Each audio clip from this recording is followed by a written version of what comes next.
Hello friends, how are you? I hope you all are fine. Here we are with new poem, Unit 1's second poem, Fire and Ice, Robert Frost American poet. उनकी बहुत ही beautiful poem है ये।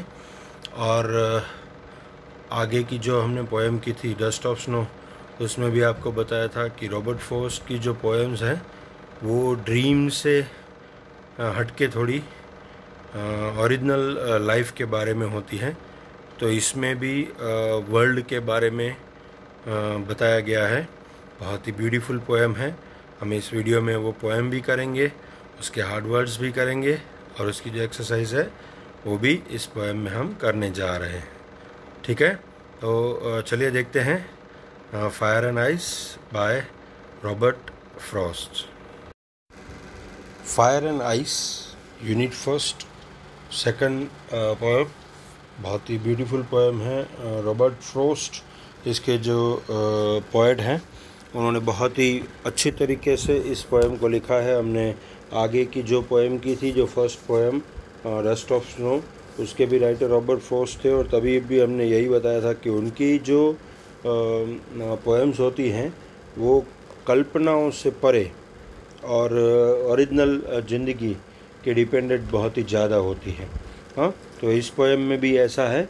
आपको इस poem के poet बहुत अच्छी तरह से याद रहें, इसके लिए मैंने इसका पिक्चर भी यहाँ पे रखा है।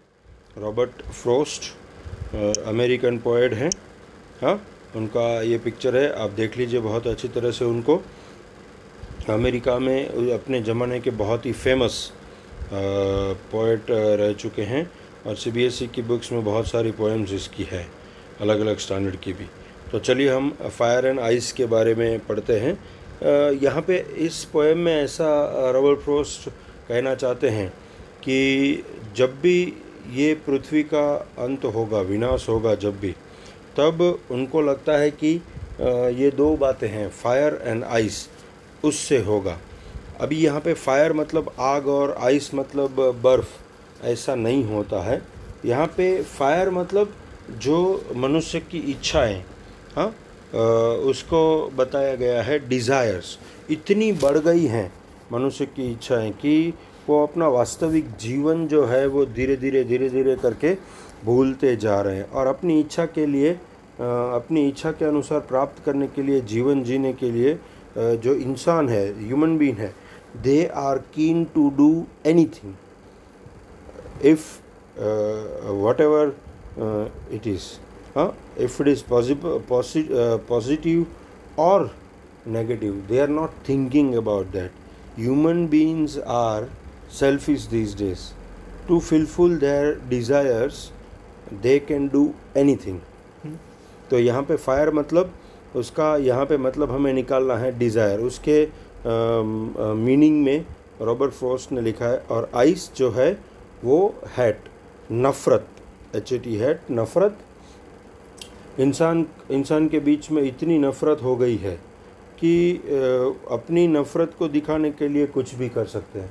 तो हम इस पोएम को इन दो नज़रिए से देखना चाहते हैं कि रॉबर्ट फ्रॉस्ट कहना चाहते हैं कि अगर दुनिया का विनाश होगा, और अगर दुनिया का विनाश दो बार होगा, तो एक बार वो फायर यानी कि ह्यूमन बीइंग्स की डिज़ायर्स की तरह से होगा, और दूसरा आइस यानी कि ह्यूमन बीइंग की जो हैटनेस है, वो एक दूसरे को नफ़रत करते हैं, वो इतनी हद तक बढ़ जाएगी कि वो अपने पृथ्वी जो है, अपनी दुनिया है, उसका जो विनाश है तो उस तक कर देंगे। हाँ, तो चलिए पढ़ते हैं। Some says the world will end in fire. कुछ लोग कहते हैं कि अगर जो दुनिया का विनाश होगा तो वो फायर से होगा। यहाँ पे फायर का मतलब आप समझते हैं, डिज़ायर समझ के चलना है। ठीक है, पेंसिल ले लीजिए और इसमें देखिए पेंसिल से जो भी लिखा है वो लिख दीजिए। हार्ड वर्ड्स दो ही आएंगे मोस्ट प्रोबेबली, लेकिन आपको लिखने हैं। ठीक है, सम सेज इन आइस, तो ये फायर एंड आइस का भी जो मतलब है वो हार्ड वर्ड्स के साथ आपको लिख देना है। ठीक है, वो मैंने लिखा है, देखिए इसमें। और कुछ लोग कहते हैं कि आइस से होगा। आइस, आइसी, आइस मतलब वैसे तो बर्फ़ होता है, लेकिन यहाँ पे रॉबर्ट फ्रॉस्ट, आइस का मतलब दुनिया में इंसानों की नफ़रत, हेटनेस, एक दूसरे को हेट करना उसकी तो बराबर की है। From what I have tested of desire, देखिए डिज़ायर आ गया यहाँ पे, हाँ, I hold with those who favour fire, ठीक है। वो ऐसा बोल रहे हैं कि from what I have tested the desire, जिस तरह से मैं इच्छाओं को, इंसानों की इच्छाओं को, ह्यूमन बीइंग की जो डिज़ायर है, इच्छाओं को मैं जितना भी नज़दीक से पहचानने की कोशिश मैंने की है, जितना भी पहचानता हूँ, मैं उन लोगों के साथ फेवर करूँगा जो फायर यूज़ करते हैं, यानी कि जिसकी इच्छाएं सबसे ज़्यादा हैं, मैं उन लोगों को फेवर करूँगा, ठीक है ना। लेकिन फिर सेकंड स्टांजा में क्या है, इसका राइमिंग जो स्कीम है वो भी मैं आपको दिखाने की कोशिश कर रहा हूँ यहाँ पे कि भाई but if it had to perish twice, perish का मतलब ग्लोसरी में भी दिया गया है और इसमें भी मैंने लिखा हुआ। पेरिस का मतलब है डाई, मर जाना, ख़त्म हो जाना। यहाँ पे वर्ल्ड के बारे में बताया गया है, तो ख़त्म हो जाने का हम इसका मीनिंग लेंगे, ठीक है। But if it had to perish twice, it यहाँ पे यूज़ किया गया। क्वेश्चन ऐसा आ जाएगा कि पैराग्राफ में इट किसके लिए यूज़ किया गया है। हाँ, आपको ये क्वेश्चंस UT 3 में आया था, बहुत सारे बच्चों को ये क्वेश्चन नहीं आया है, बहुत सारे बच्चों ने गलत आंसर लिखा है। अली भाई की जगह पे आपने दूसरा ही कुछ आंसर लिखा था, तो यहाँ पे इट जो है वो यूज़ हुआ है वर्ल्ड के लिए। But if it had to perish twice, अगर वर्ल्ड को 2 बार ख़त्म होना है, हाँ, मरना है, डाई होना है, तो I think I know enough of hat, मैं समझता हूँ कि वो दूसरी बार ख़त्म होने के लिए जो हैट है, हाँ, जो आइस है, वो इनफ है। हाँ, इतनी नफ़रत हो चुकी है दुनिया में कि वो दुनिया ही पूरी ख़त्म हो जाने के लिए वो नफ़रत जो है वो इनफ है, ऐसा I think. It means Robert Frost सोच रहे हैं। आई मतलब पोएट की बात है, यहाँ पे आई पोएट के लिए यूज़ किया गया है। आप वीडियोस देखते हैं, नोटबुक में लिखते हैं, वो समझिएगा, क्वेश्चन आंसर्स उसमें से ही निकलेंगे। इतने वर्ड टू वर्ड मैं एक्सप्लेन करने की कोशिश कर रहा हूँ, तो मिस्टेक नहीं रहनी चाहिए, ठीक है। To say that for destruction ice it's also great, हाँ, तो ये कहा जाना चाहिए कि भाई डिस्ट्रक्शन यानी कि डिस्ट्रॉय होना, यानी कि ख़त्म हो जाना, तो उसके लिए जो आइस, जो हैट है, आइस है, वो नफ़रत जो है, यहाँ पे आइस को हमें नफ़रत के तौर पे लेना है। जो नफ़रत है वो बहुत ज़्यादा है।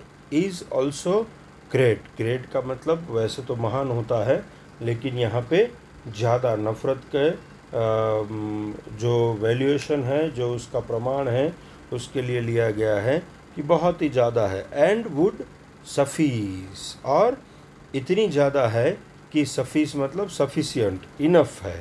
हाँ, इसके 2 मीनिंग मैंने लिखे हैं, देखिए यहाँ पे, ठीक है। इनफ है पूरे वर्ल्ड को दूसरी बार डिस्ट्रॉय करने के लिए, डाई करने के लिए, ठीक है, पेरिस करने के लिए। तो ये पूरी पोएम इसके ऊपर है कि इस दुनिया में लोगों की इच्छाएं इतनी बढ़ गई हैं और लोगों की नफ़रत एक दूसरे के प्रति इतनी बढ़ गई है कि अब जो अगर इस पृथ्वी का विनाश हो जाए तो उसके लिए ये 2 रीज़न, वैसे तो बहुत सारे रीज़न हैं इस दुनिया को डिस्ट्रॉय होने के लिए, लेकिन ये 2 रीज़न जो हैं वो भी इनफ हैं, वो सफ़ीस है कि वो इस दुनिया को ब्लास्ट कर दे, ख़त्म कर दें, डिस्ट्रॉय कर दें, डिस्ट्रक्शन हो जाए। हाँ, तो रॉबर्ट फ्रॉस्ट हमें यही सिखाते हैं कि हमें एक दूसरे से प्यार करना चाहिए, हेट नहीं करना चाहिए, और डिज़ायर, हमारी इच्छाएं कम से कम रखनी चाहिए, ठीक है। जो मिला उसमें संतोष लेना चाहिए। अभी इसका रेमिंग स्कीम मैं आपको बताऊं। रेमिंग स्कीम मतलब जो पोएम्स की लाइन होती है, उसके जो आखिरी वर्ड होता है वो किस तरह से उसका प्रोनाउंसिएशन एक जैसा हो तो वो रेमिंग स्कीम में वो आते हैं। अब देखिए यहाँ पे फर्स्ट लाइन है, उसमें लास्ट में फायर है, सेकंड लाइन में आइस है, तो वो एक नहीं है, तो फायर को ए देंगे, आइस को नेम बी देंगे। फिर थर्ड लाइन में डिज़ायर है तो फायर डिज़ायर, और फोर्थ लाइन में फिर से फायर है, तो ये तीनों ए आएंगे। बीच में सेकंड लाइन आइस है। अभी सेकंड स्टांजा में देखेंगे तो फर्स्ट लाइन जो है सेकंड स्टांजा की वो ट्वाइस है, तो मैंने देखिए बी लिखा है वहाँ पे, आइस ट्वाइस दोनों एक जैसे सुनाई दे रहे हैं हमें, ठीक है ना। तो थर्ड वन है वो हैट, तो उसको सी दिया है। उसके बाद फिर से एक बार आइस है तो बी, उसके बाद ग्रेट, हेट ग्रेट, ठीक है, और फिर से एक बार लास्ट लाइन में सफाइस, तो वो भी प्रोनाउंसिएशन बी के जैसा है। तो इसका रेमिंग स्कीम होगा, देखिए लास्ट पे मैंने लिखा है, स्कीम का स्पेलिंग यहाँ पे गलत है, आपको सुधार करके लिखना है A B C B C B, ये इसका रेमिंग स्कीम होगा। ये आपको पूछा नहीं जाता है, लेकिन जब हम आपके ग्रामर का एक टॉपिक बाकी है फिगर ऑफ स्पीच, उसके लिए ये बहुत ही काम आएगा।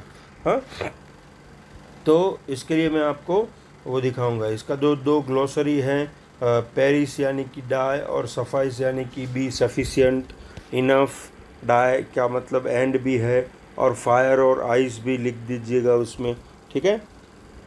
तो ये इसके ग्लोसरीज हैं, वो आपको लिखनी है। अभी इसके नीचे, हाँ, उसी के पेज में इसके नीचे थिंकिंग अबाउट द पोएम हम करेंगे। ओके, चलिए, तो इसमें थिंकिंग अबाउट द पोएम जो है वो उसमें क्वेश्चन आंसर दिए गए हैं। एक ही क्वेश्चन में 2-3 क्वेश्चन पूछ लिए हैं, देखिए वो अलग अलग भी पूछे जा सकते हैं, ठीक है। और एक साथ भी अगर 3 मार्क्स 4 मार्क्स का क्वेश्चन पूछना है तो हो जाता है। उसका डिस्कशन अभी मैं कर रहा हूँ यहाँ पे। उसका जो आंसर है वो आपको इस डिस्कशन के आधार पे आपकी नोटबुक में उसका आंसर जो है वो लिखना है, ठीक है। 3 एक्सरसाइज हैं यहाँ पे, वो तीनों आपको लिखनी है। मैंने पेंसिल से इसमें लिख भी दिया है, देखिए। फिर भी हम करते हैं, चलिए। There are many ideas about how the world will end. Do you think the world will end someday? आप ऐसा सोच रहे हैं?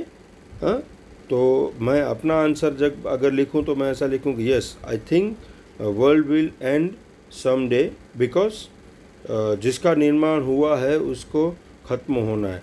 What has built it has to be end, it has to be destroyed one day. This is the rule of the nature. ये nature का rule है।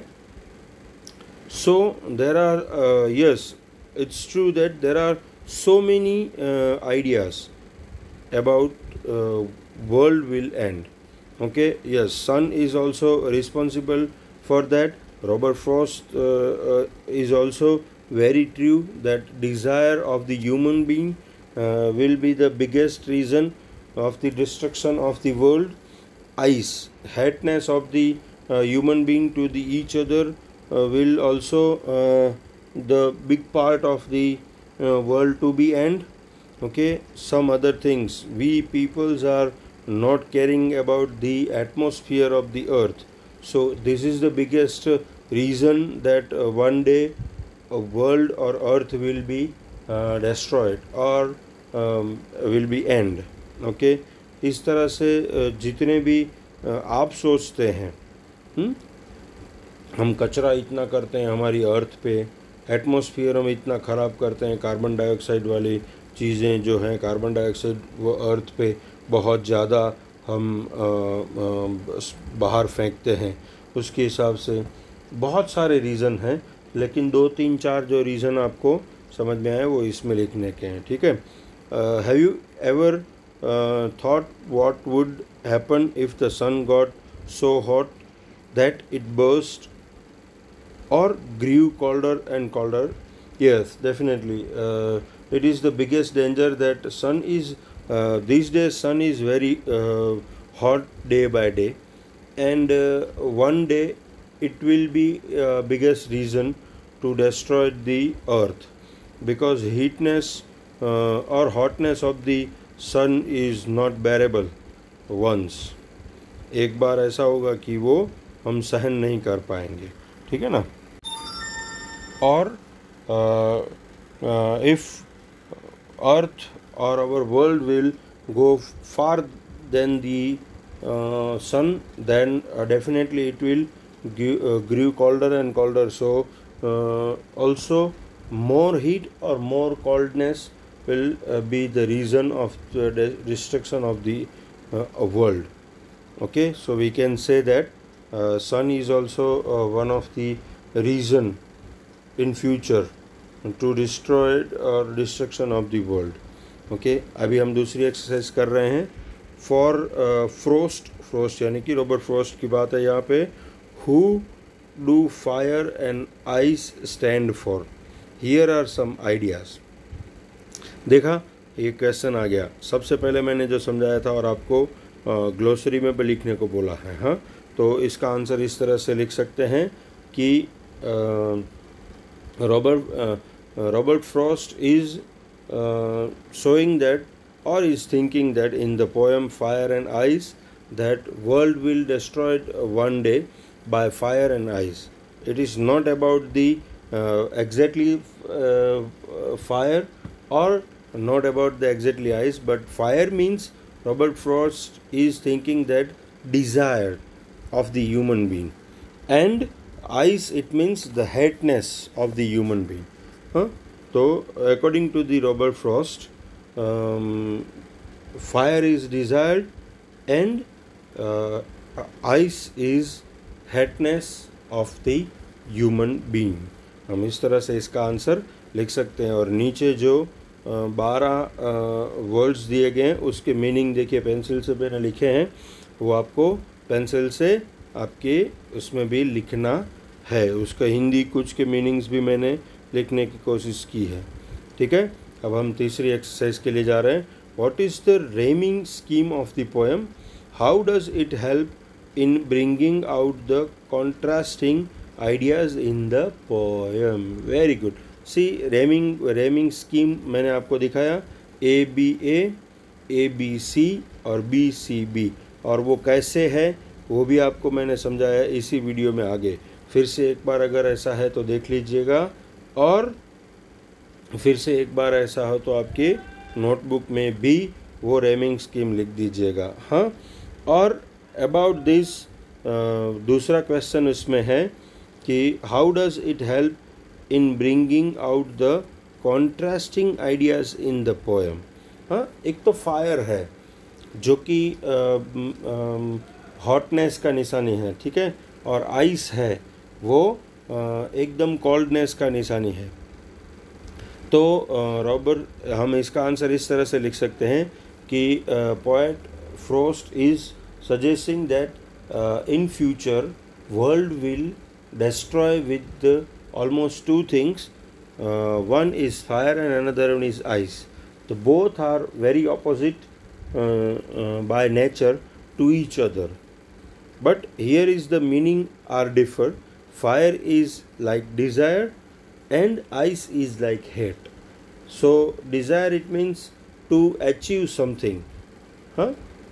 But the hateness is that to hate someone. Okay, so it is also a thing of opposite of each other, and like this we can have idea from the fire, desire, twice or ice, that this rhyming scheme is opposite to each other, okay, or contrasting to the each other.